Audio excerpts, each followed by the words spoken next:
Bonjour à tous.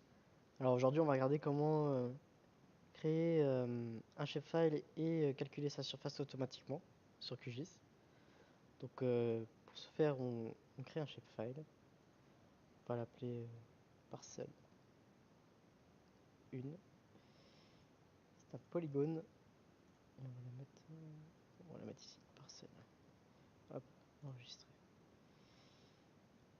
Donc là en nouveau champ on va lui rentrer une colonne superficie. Ce sera un nombre décimal, on va lui laisser une longueur de 20 et une précision de 2. Et on fait ajouter à la liste de champs. Donc là, on aura directement un champ de la table attributaire qui sera créé. On fait OK. Ensuite, on va créer nos parcelles. Donc on rentre en mode édition. On commence à créer les parcelles à peu près. Hop. Donc là, on met une. En superficie, on ne met rien. On calculera ça après. On va en faire quelques-unes pour l'exemple. Voilà.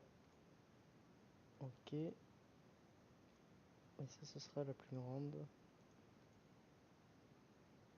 Voilà. On coupe le mode édition. Hop, on enregistre. Ensuite, dans la table attributaire, donc là on voit bien qu'on a notre onglet superficie qui est, euh, qui est rentré ici, qu'on a pu créer à l'occasion de la création du shapefile. Donc pour le renseigner et éviter de le mesurer à la main, parce qu'on peut évidemment mesurer les parcelles à la main, mais de 1 c'est imprécis, et de 2 c'est assez laborieux, d'autant plus qu'on ne peut pas le rentrer comme ça. Donc là on voit bien que la parcelle là fait 24 mm². Donc pour que ce soit automatisé, on ouvre la table attributaire, on bascule en mode édition, et là on va ouvrir ce qu'on appelle la calculatrice de champ. Voilà, la calculatrice de champ.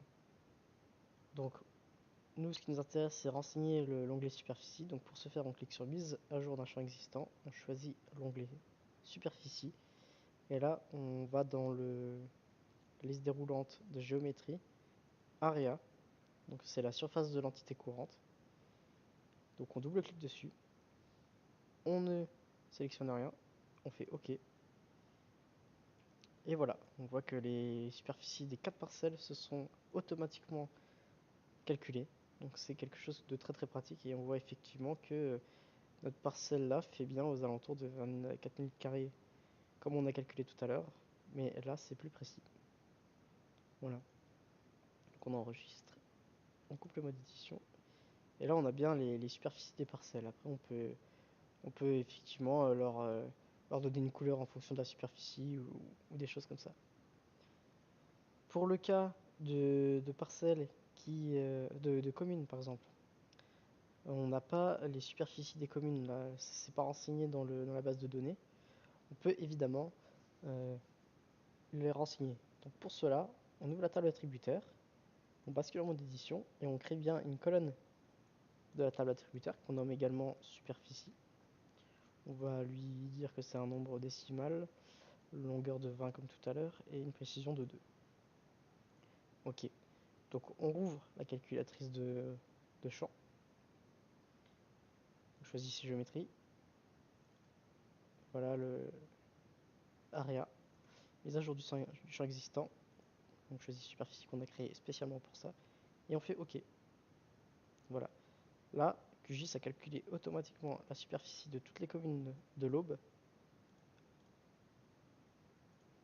via la calculatrice de champ. Donc c'est très pratique. Et on voit que la commune la plus grande, c'est Pinet, avec cette valeur de superficie en mètres carrés.